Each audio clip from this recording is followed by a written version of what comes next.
Bloomberg has just broken the news that the Trump family's crypto company has been in discussions with Binance on doing business, including possibly creating a new stablecoin. Blockchain technology and stablecoins can actually create dollar availability in emerging markets, which they don't have right now. I see. Right now in Egypt, you can't even settle $50 million in value a month. Okay. Right? Because the banks and the central bank don't have dollar currency. I think this could actually create a unified trade route for the global economy. My name is Mia, and you're watching Proof of Talk, a short series of podcasts where I'll be interviewing the leading founders and investors in crypto. All interviews are unscripted, meaning the guests have no idea what I'm about to ask, and neither do I. Proof of Talk. We're in Hong Kong with Proof of Talk, and today I'm with Raj from Zeebu. Raj, welcome. Thanks for having me on board. Hong Kong's been super exciting. How has it been for you? It's been great. It's my first time here. You've been here before? No, my first time as well. Okay, How are you finding it? It's super cool. I think I'm going to be here a lot more often. I think Hong Kong is more important as a city in Web3 than most people realize, really. Yeah. Because, I mean, to a degree, it acts as a feeder into China for Web3 projects. And the Chinese market is a lot more risk prone. At least a certain demographic of people are. And that's what Web3 has needed to actually propel over time, right? More risk-prone people that actually believe in, spreading blockchain technology across the ecosystem and are willing to take on, economic risk in order to make it happen. So, Hong Kong being a feeder city into China actually makes it a very, very important city when it comes to Web3 companies, and blockchain technology as well. Have you been getting a good response here? Yeah, super good. I mean, look, one of the things is most exchanges and their teams are still pretty Southeast Asia and China based. So the most productive part for me was to interact with the exchanges and also, a good bit of the community that is based out of here in Hong Kong. I actually ended up meeting a lot of Americans that have moved from the U.S. to Hong Kong. Yeah, there's a lot. Yeah. There's a lot of people that were in New York, actually, and they find it here kind of like somewhat like similar. Like the energy, it's like super fast paced and so on. And they find that this is a good place to position themselves in the Asian market, let's say. It's quite interesting. I also find it, quite refreshing to see this intensity here. So as you you flew from New York, right? Dallas this time, but yeah. Dallas. So the market is different. So when you're like dealing with more, I guess like US, and you get here, what are the key differences that stand out to you? Okay, so I already have Asia-based teams and partners as well. So I'm kind of more used to the difference between the West and the East. But, it actually... I'm one of the better people that might be able to give an insight on this. Okay. I think in the East, there is people are willing to go the extra mile, right? Compared to the West, generally speaking, because I think it's just a core part of the culture here to work and survive. Right. So whenever you're speaking with people, you might see that they are overworking with themselves, et cetera, and whatever kind of relationship you're curating, they're willing to meet you in the middle 100% as well. Compared to that in the West, I think life is relatively easier overall. I'm not saying that people aren't willing to work hard. It's just that they don't have a high prioritization matrix when it comes to curating a relationship with you professionally compared to others, because there's a lot more options available, right? So in the East, if you strike the right partnership, I think it's easier to go all the way. I see. Yeah. So for the few people watching that don't know about Zeebu, give a quick introduction. Yeah, absolutely. So Zeebu is one of the largest payments processors for telecom institutions. So we specifically at this point in time cater to wholesale voice, SMS, and data termination providers who need to settle value cross borders, at a global scale. And the major hindrance they were facing with more traditional financial technologies and banking services was that there were massive payment delays when their payments weren't settling for like 4, 5, 6, 7 days at a time. Because of which they were losing out on, number one, business development opportunities, because the entire market has moved to pre-payment rather than, post-payment credit system. So if you're not paying your counterparty on time, you're not acquiring capacity from your counterparty on time. So someone else might do it before you can. So with Zeebu, that problem is solved already. They do it within seconds now when it comes to cross-border payments. And then the second piece was Forex conversion costs. Right. So in most markets, especially emerging ones, there is somewhat of a premium to acquire dollar stable coins or dollar currency. Wherein, let's say I am in Ethiopia and I'm trying to on-ramp from the Ethiopian birr to USDT, I'll pay anywhere between 5 to 6% premiums. So if I want $100 in USDT, I'll have to spend $106 worth of Ethiopian birr to simply acquire it. So that in itself was causing the telcos to lose out on margins. And with Zeebu, what we do instead is we pair ZBU token, which is our native currency, with local currencies such as the Ethiopian birr. You buy ZBU for like a maximum cost basis of 25 basis points, and you remit ZBU to your counterparty, and then our ecosystem liquidity providers source stablecoin from the cheapest possible sources, where it could be almost free to mint USDC or cost about 5 basis points. They put it in a liquidity pool, and whenever the ZBU gets remitted, it gets auto swapped on the back end, and the receiver always receives USDC. So now, instead of paying a 5 to 6% premium and waiting 6 to 7 days at a time, these telecom institutions are doing payments all over the world within seconds at a fraction of the original cost. Yeah. So far we have onboarded about 140 institutional clients, and we have done over $6 billion in transactions in the past 18 months. This has been our, initial use case. The plan from here is to vertically integrate and truly bring the next billion users on chain by deploying blockchain-based solutions directly through telecom service providers. Because the one commonality all of humanity has right now is all of them, whether or not they have a smartphone, they have a telco service provider, right? So I believe that telecoms are the best possible catalyst and distribution channels to bring the next billion users on chain. And that is what Zeebu is set out to do by enabling blockchain wallets, both custodial and non-custodial, and also enabling on-ramp, off-ramp services and crypto collateralized credit cards directly to the telco subscribers. You've been around for a while. Like the company has been around for a while. When did it launch? So we've started building it like late 2020, early 2021. Yeah. But the platform launched back in July 2023.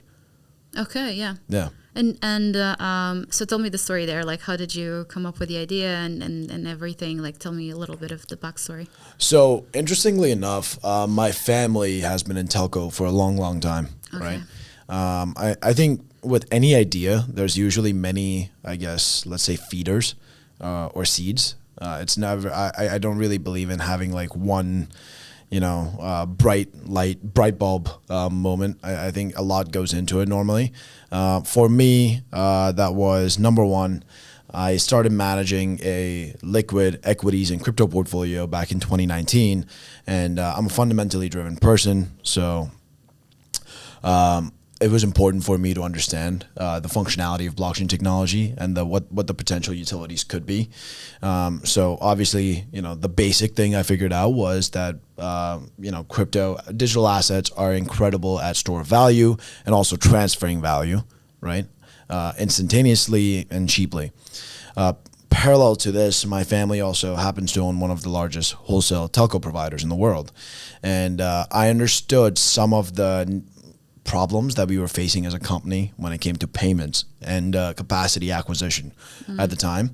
And with the mix of the two events that were happening parallelly, that's kind of when this idea was developed, that why not create a payment solution for telcos, right? The natural question at that point in time was, oh, why not just start using stable coins? So that's what we first started doing. Payments with USDT. But we started facing a lot of issues when it came to stablecoin acquisition, right? Especially with banks being highly restrictive towards doing that. So a lot of issues with stablecoin acquisition, everything from cost to availability, a lot of issues with custody, right? When we figured out how to do custody, but a lot of our counterparties couldn't, because, if you have $5 to $6 million in working capital, you're not going to give it to your account manager to keep in a MetaMask wallet. But people also don't want to pay $50,000, $60,000 for a custodial solution such as Fireblocks, BitGo, etc. So that was another issue we figured out.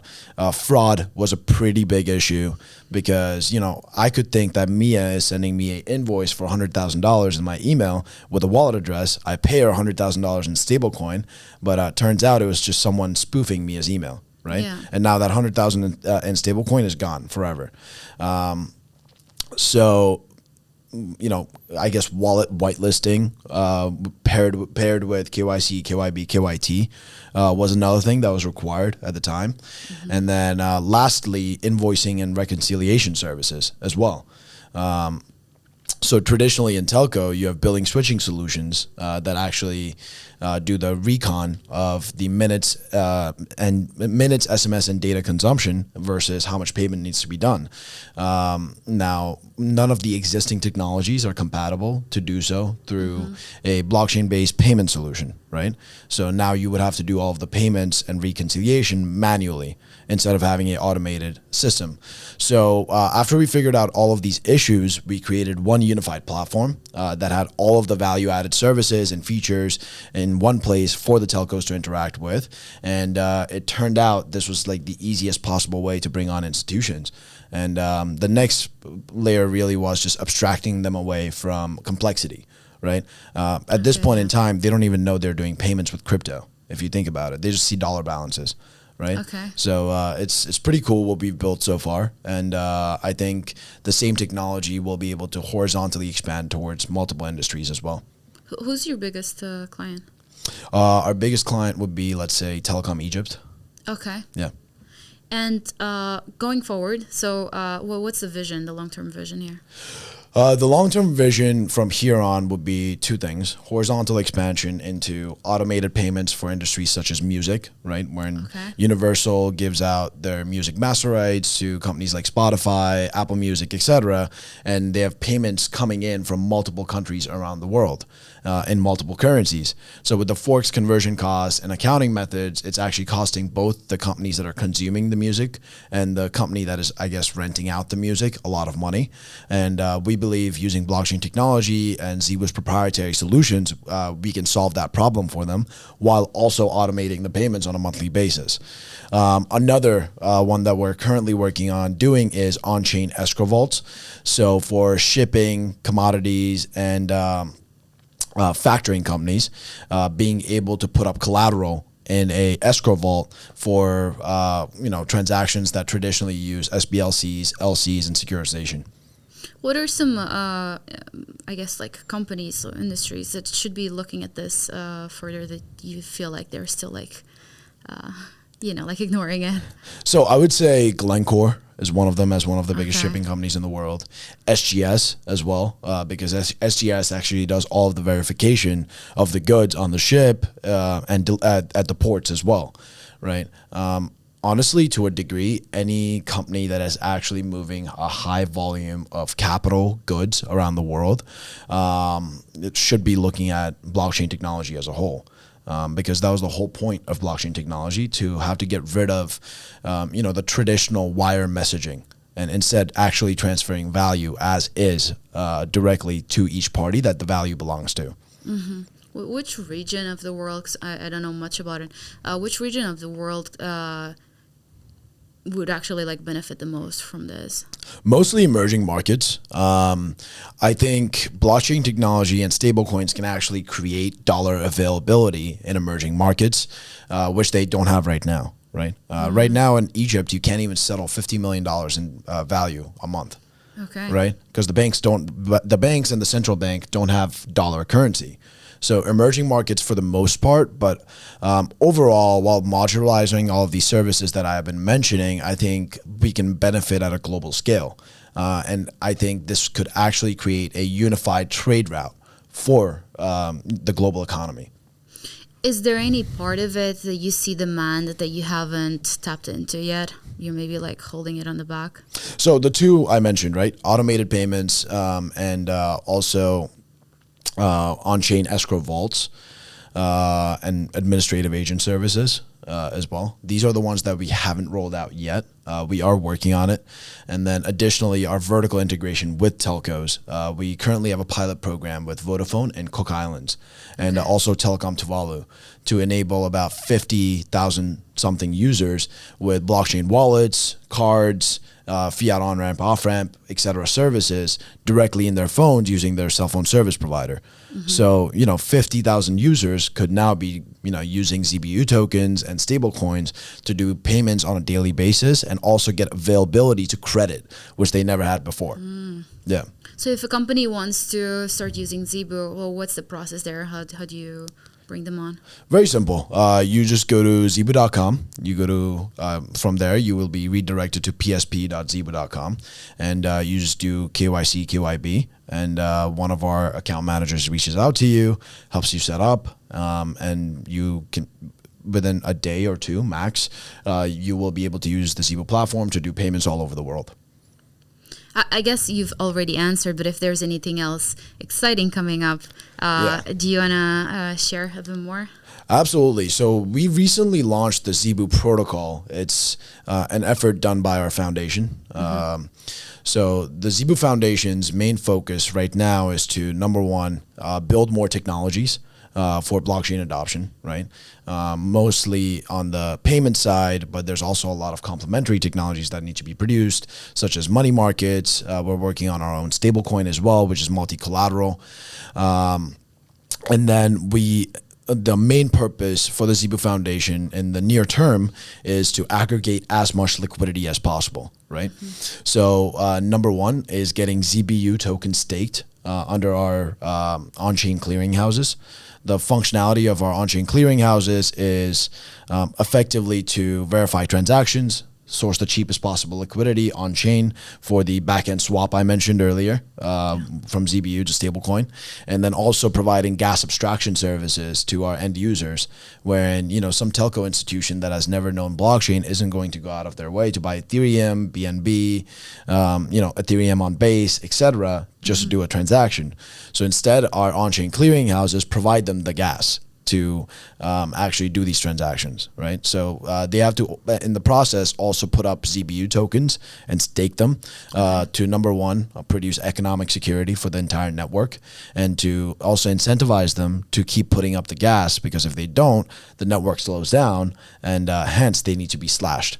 Right. Okay. And then lastly, also bringing on more Ethereum, Bitcoin, and US, stablecoin liquidity in pairs with Zeebu on DEXs as well. So the more liquidity we have, the more transactions we can do with, target slippage below 0.5%. So that's the cool thing that we launched about a month and a half ago. Okay. So far, we have aggregated about $97 million in on-chain TVL. Directly into Zeebu.fi, right? Zeebu.fi is our protocol's website. And additionally, we have also aggregated about $56 million in on-chain liquidity for the Zeebu token. So today, across PancakeSwap, Uniswap, and Balancer, there's millions of dollars in stablecoin paired with Zeebu in order to do transactions on a daily basis at a very, very cheap rate. Sounds very good. Sounds very solid. For everyone watching, where can they find you? Like myself or Zeebu? Yeah. So my Twitter is real Raj Brahmbhatt.